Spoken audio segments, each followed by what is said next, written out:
So hello everyone, আজকে আবার চলে এলাম আমি জিরাটে। দুর্গাপুজো 2024 জিরাটে কিন্তু অনেকগুলো পুজো মণ্ডপ করেছে, তা তোমাদেরকে দেখেছি। তা আজকে দেখাবো তোমাদেরকে জিরাট টিএনএস ক্লাবের পুজো মণ্ডপ। তা পুজো টিএনএস ক্লাবের পুজো মণ্ডপ আগে তোমাদেরকে একবার দেখেছি, সেটা হলো প্রথম যখন স্টার্টিং হয়েছিল। তা এখন কিন্তু দুর্গাপুজো আর কিছুদিন পরে হচ্ছে দুর্গাপুজো, মানে 12টা দিন হাতে গোনা। তা পুজো মণ্ডপটা কত দূরে এগুলো সেটা আমরা এখন দেখতে এসেছি। তা এখানে দুর্গাপুজোর টিএনএস ক্লাবে এবারে কিন্তু দুর্গাপুজোর যে থিমটা হচ্ছে সেটা হলো মায়ানমারের বৌদ্ধ মন্দির। তো বৌদ্ধ মন্দিরে মানে কত দূর এগুলো সেটা আমরা দেখবো।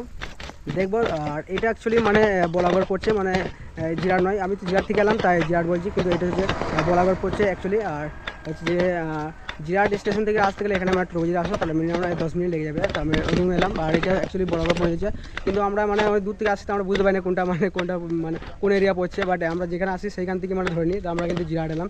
তা জিরাট থেকে কিন্তু কিছুটা, আর জিরাটে মানে অনেকগুলো পুজো মণ্ডপ দেখেছি, তার মধ্যে এটা আছে যে টিএনএস ক্লাব। এখন আমি চলে এসেছি টিএনএস ক্লাবের যেখানে পুজো মণ্ডপটা তোমাদের দেখাবো। তা ব্যানারটা এর আগে একবার দেখছিলাম, তবু তোমাদেরকে এখন একবার ব্যানারটা দেখে না, তাহলে তোমরা ভালোভাবে বুঝতে পারবে।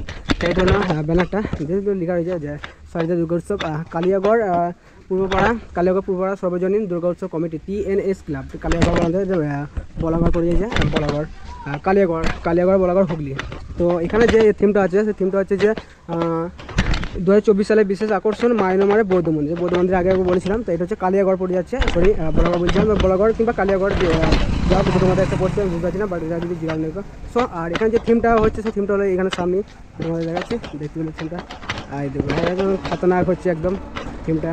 এখানে যে মানে বৌদ্ধ মন্দির যেটা তোমাদেরকে প্রথমে আগে একবার দেখেছিলাম, তখন কিন্তু শুধু এই দিকটাও হয়েছিল, শুধু পুজো মণ্ডপটা, আর এমনি যে অনেকটাই বাকি ছিল। ওপরে যে ডিজাইনগুলো সেই ডিজাইনগুলো কিন্তু তখন কিন্তু হয়নি এবার। তো আর এটা হচ্ছে টিএনএস ক্লাব যেটা এখানে ছিল, দেখতে হচ্ছে এটা হচ্ছে ক্লাব। পরবার যখন আমার ক্যামেরাটা চার্জ ছিল তখন কিন্তু এইখান থেকে করে নিয়ে গেছিলাম চার্জটা। যাই হোক এখানে আর এটা হচ্ছে মায়ানমারের বৌদ্ধ মন্দিরে এই স্টার্টিং হয়েছে। এখানে বৌদ্ধ মন্দিরে যে কাঠের ডিজাইনগুলো সমস্ত কিন্তু এখানে রাখা রয়েছে, দেখতে পাচ্ছ অনেক কিন্তু রাখা রয়েছে। আর পরবার কিন্তু এটা কিন্তু বাড়ানো ছিল না, তোমাদের বললাম যে এটা জলের মধ্যে বাড়াবে, জলে অনেক দূর বাড়াবে, তার মধ্যে কিন্তু অনেকটা বাড়িছে, দেখতে পাচ্ছ অনেক দূর বাড়িছে কিন্তু এই দিকটা। আর এই দিকটা করে অনেকটা বাড়িছে, বাট সামনে দিকের ডিজাইনটা কিন্তু সেই লাগছে। সো এবার আর এই যে কালিয়াগড় বলাগড়, যে এখানে কিন্তু তোমাদেরকে টপ দুটো থিম দেখাবো। একটা হচ্ছে যে এখানে মায়ানমারের বৌদ্ধ মন্দির, আর দ্বিতীয়টা দেখাবো তোমাদেরকে যে ডিজনিল্যান্ড। এর কিছুটা মানে গেই ডিজনিল্যান্ড হয়েছে, বাট পরবার দেখানো হয়নি। বাট এখন কিন্তু একবার তোমাদেরকে দুটো থিম দেখাবো। আর এইটা প্রথমে দেখা চলো, এখন পুজো মণ্ডপটা মানে ধোয়া যায়, যেখানে স্টেজটা এখন স্টেজ সব মানে পুরোপুরি কমপ্লিট হয়ে গেছে। এখানে সামনে কিন্তু স্টেজটা রয়েছে, বাট লাইটিংও লাগিয়ে দিয়েছে, কিন্তু মানে রাত্রে হয়তো কাজ করার জন্য। এইটা হচ্ছে যে স্টেজ। সো আর এটা হচ্ছে পুজো মণ্ডপের মধ্যখানটা শুরু হয়েছে। আর এটা হচ্ছে স্টেজে প্রতিমা মূর্তি থাকবে, অনেকটা হাইট রয়েছে স্টেজে, দেখতে পাচ্ছি এখানে প্রতিমা মূর্তি থাকবে। আর এটা হচ্ছে এরিয়াটা, এখানে কত ঢুকবে, বাট ডিজাইনটা সামনে দিতে করা হচ্ছে, বাট ডিজাইনটা ভালো হচ্ছে তার জন্য। তো এখানের মধ্যে দেখতে পাচ্ছি যে জলের মধ্যে কিন্তু অনেকটা বেশ বাড়িয়েছে প্যান্ডেলটা। বলেছিলাম তোমাদেরকে যে জলের মধ্যে অনেকটাই বাড়াবে, তো অনেকটাই কিন্তু এখানে বাড়িয়েছে, দেখতে পাচ্ছ এখানে বেশ দারুণভাবে কিন্তু করছে থিমটা। আর এইদিকে থিমটা কিন্তু দারুণভাবে। আচ্ছা, কলোনি আইটেমের যে ঝিনুকের যে কাজগুলো মানে বসানো হবে, তারপরে যে ভাঁজগুলো করেছিল মানে সেই তেমনই কিন্তু কাঠের সেই ডিজাইনগুলো হচ্ছে, ভাঁজগুলো মানে দূর থেকে তেমনই কিন্তু বোঝা যাচ্ছে যে কলোনি আইটেমের যেমন প্যান্ডেল করেছে তেমনই কিন্তু হচ্ছে, বাট এটা অনেকটাই মানে ছোটো রয়েছে।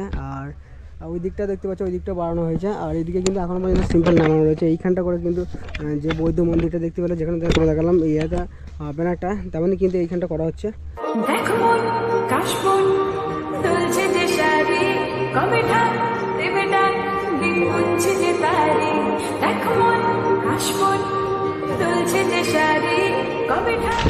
মায়ানমারের বৌদ্ধ মন্দিরে কিন্তু কাঠের কাজ মানে কমপ্লিট হয়ে গেছে। এবার শুধু মানে কাঠের যে ডিজাইনগুলো আছে সেগুলো কিন্তু লাগানো বাকি আছে। আর এখনও পর্যন্ত মানে আরও যে কাজগুলো প্যান্ডেলের সেইগুলো কিন্তু এখনও পর্যন্ত লাগানো হয়নি ইতিমধ্যে। কিন্তু দুর্গাপুজো খুব কাছে আমাদের মানে চলে এসেছে, আর বেশি দিন না, তার মধ্যে এখনও পর্যন্ত লাগানো হয়নি। কিন্তু অন্য প্যান্ডেলে কিন্তু কাপড়ের কাজ শুধু স্টার্টিং হয়ে গেছে, এটা এখনও পর্যন্ত কিন্তু লাগানো হয়নি, দেখতে পাচ্ছ। বাট ইতিমধ্যে মানে যে কাঠের ডিজাইনগুলো আছে সেগুলো কিন্তু মানে এক এক করে লাগানো হচ্ছে। তারপরে কিন্তু যে কাপড়ের ডিজাইন বাট অন্য কিছু সেগুলো কিন্তু লাগিয়ে দেওয়া হবে এরপরে। তো এখানে যে বলছিলাম যে এটা যে বলাগড়, অ্যাকচুয়ালি এটা বলাগড় নয়, হচ্ছে যে কালিয়াগড় জিজ্ঞেস করলাম, বলে কালিয়াগড় পূর্বপাড়া এটা। সো এটা হচ্ছে কালিয়াগড় পূর্বপাড়া। তো আর এরপরে তোমাদের যে থিমটা দেখাবো সেটা হচ্ছে যে প্যারিসের ডিজনিল্যান্ড। সো পূর্বপাড়া থেকে এখন চলে এসেছি মন্দির তোলাতে, যেখানে হচ্ছে প্যারিসের ডিজনিল্যান্ড। ডিজনিল্যান্ডটা আমার সামনে রয়েছে, এখানে দেখতে পাচ্ছ এটা হচ্ছে প্যারিসের ডিজনিল্যান্ড। বাট এখানে প্রথমে ব্যানারটা তোমাদের দেখায়, এখানে যে ব্যানারটা রয়েছে তাহলে একটু মানে এখানকার লোকেশনটা বেশ ভালোভাবে বুঝতে পারবে। সামনে রয়েছে এখানকার যে ব্যানারটা, সর্বজনীন দুর্গা উৎসব বলাগড় মঙ্গল সমিতি, এটা মঙ্গল সমিতি মানে ক্লাবটা। আর এই বছরের বিশেষ আকর্ষণ হচ্ছে যে ডিজনিল্যান্ড, দেখছি এখানে লেখা আছে ডিজনিল্যান্ড মন্দিরতলা বলাগড় হুগলি। তা ডিজনিল্যান্ডে আমার সামনে রয়েছে এখন ইতিমধ্যে। আর এখন পর্যন্ত মানে কাজ এত পর্যন্ত মানে কমপ্লিট হয়েছে, মানে বাসের কাজ এবং ডিজাইনের কাজ পুরোপুরি কমপ্লিট হয়ে গেছে। আর যে কাপড়ের কাজও সেটা চলছে। আর যে ডিজনিল্যান্ডে যে সাইডে যে ইটের যে বিল্ডিংগুলো থাকে তেমন সেগুলো কিন্তু করা হচ্ছে ওখানে, শুধু মানে সোলার দিয়ে। সেটা সামনে দিকে গিয়ে দেখা যায় তোমাদেরকে, যে ইটের যে মানে গাড়ির মতন মানে বোঝা যায় তেমন কিন্তু করা হচ্ছে। বাট পরে কালারিং এরকম করে দিতে পারে। কিন্তু এই যে ডিজনিল্যান্ডে কিন্তু এটা ওপরটা হচ্ছে, পুরোটা হয়নি। কারণ ডিজনিল্যান্ড এর আগেও দেখেছি কিন্তু মানে অনেকটা বড় হয়, কিন্তু এটা কিন্তু একটু মানে ওপরটা হচ্ছে ডিজনিল্যান্ড। বাট এখানে যে দেখতে পাচ্ছি ওটা কিন্তু সোলার, এখানে যে পিলারগুলো করা হচ্ছে ওখানে যে ইটের মাধ্যমে বোঝানো যাচ্ছে, সেখানে কিন্তু সোলার ওইগুলো বুঝিয়ে যাচ্ছে।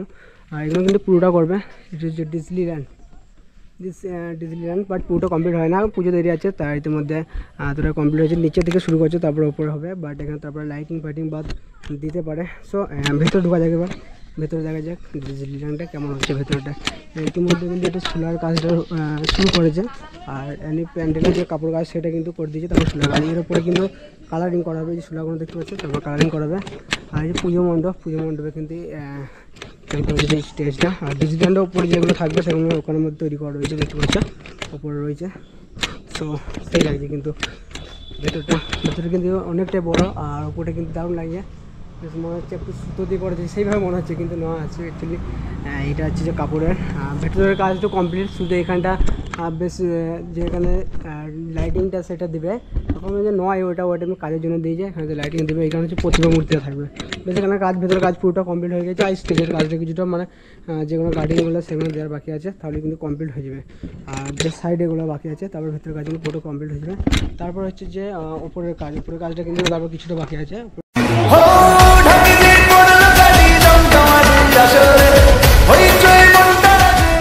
এটা হলো ডিজনিল্যান্ডের সামনে দেখতে পাচ্ছ, ভালোই লাগছে। বাট পুরোপুরি কমপ্লিট হয়ে গেলে তখন ভালো লাগবে, যখন কালারিং করাবে তারপরে লাইটিং দেবে তখন ভালো লাগবে। আর এখানে দেখতে পাচ্ছি দু সাইডে একটা মানে গেটের মতন উঠছে দু সাইডে। আর এমনি তো ডিজনিল্যান্ডের এখানে কিন্তু অনেকগুলো গেট হয়ে গিয়েছে সামনের দিকে, এদিকে কিন্তু এইগুলো হচ্ছে বিজ্ঞাপনের কিছু গেট। আর সামনের থেকে কিন্তু বড় বড় লাইটিংয়ের গেট অনেকগুলো হয়ে গেছে অনেক দূর থেকে। আর এখান থেকে মানে ওই পূর্বপাড়া থেকে আসতে কিন্তু এখানে লাগলো 7 থেকে 8 মিনিট লাগলো, অনেকটা দূর মানে হেঁটে এলে 7 থেকে 8 মিনিট লাগলো।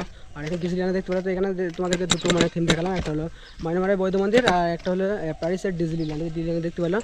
এতটাই মানে এখনও পর্যন্ত এতটাই হচ্ছে, আর এরপরে মানে কমপ্লিট হয়ে যাবে। আর পুজোর সময় এসে কিন্তু প্রত্যেক মানে এখানে জিরাটে যতগুলো মানে থিম আছে সব কিন্তু একটা ভিডিওতে করবো, আর সেগুলো তোমরা দেখতে পাবে। এখানে ডিজনিল্যান্ডে থাকবে সব কিছু মানে সব ভিডিওগুলোতে তোমাদেরকে প্রত্যেক ভিডিওতে বলেছি। আর এখানকার আসার রুটটা মানে বলে দিলাম, কালিয়াগড় এটা হচ্ছে। আর এটা হচ্ছে যে মন্দিরতলায়, এই যে মন্দিরতলা হচ্ছে যে মঙ্গল সমিতি ক্লাবটার নাম। সো আর এখানে কিন্তু দুটো চিন্তা করলাম চলে গেছে। আর এখন মতন ব্লগটা এখানে শেষ করছি, না ভাই দেখাচ্ছি তোমাদের আবার নেক্সট ভিডিওতে।